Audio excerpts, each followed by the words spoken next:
Ô, Edu, eu gostei demais da apresentação do Guarani. Aliás, a gente, depois do jogo do São Paulo, falávamos sobre isso, né? Sobre esse crescimento, sobre esse entendimento daquilo tudo que vem sendo treinado, daquilo tudo que vem sendo executado no dia a dia, né? Com o Maurício Souza. A gente tem que parabenizar porque, né, a reformulação foi geral e o time está respondendo dentro do campo, cara.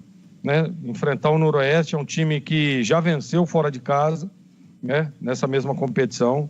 É um time que tem jogadores experientes, né? E o Guarani, a gente percebe que, claro, algumas novas caras chegando, por exemplo, hoje, estreando lá o Lucão, foi bem no jogo, cara. Então, assim,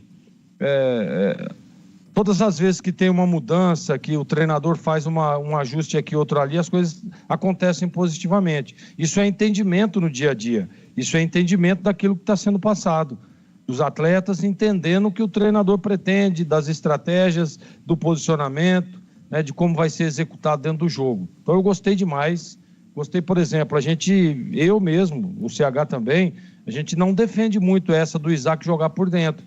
Mas hoje a gente tem que admitir que ele foi bem. Jogou muito bem o Isaac ali por dentro, articulando, né, fazendo a bola andar, né, sempre para frente, em alguns momentos pendendo pelo lado esquerdo, outro para o direito. Isso é o camisa 10.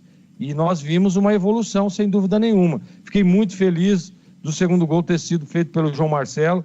Falava isso antes do jogo, né, que eu estava torcendo para que ele fizesse um bom jogo. Estava torcendo que a bola chegasse com mais qualidade. No jogo do São Paulo, faltou, né, a bola chegar para ele, estava muito preso ali entre a marcação, mas a gente sabe que ele é um jogador definidor.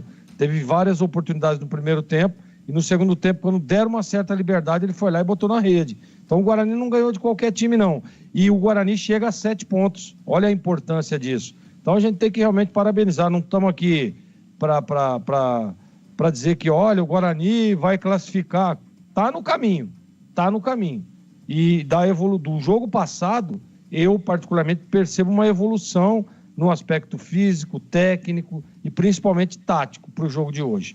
Né? A recomposição, a transição rápida, a recomposição quando perde essa bola, todo mundo passa a linha da bola, e isso é muito importante, porque você diminui, né, as ações do time adversário, você diminui os espaços para que o time adversário trabalhe essa bola. Então eu gostei, Guarani, do Gabriel Mesquita até os que entraram foram muito bem no jogo hoje, viu, Edu?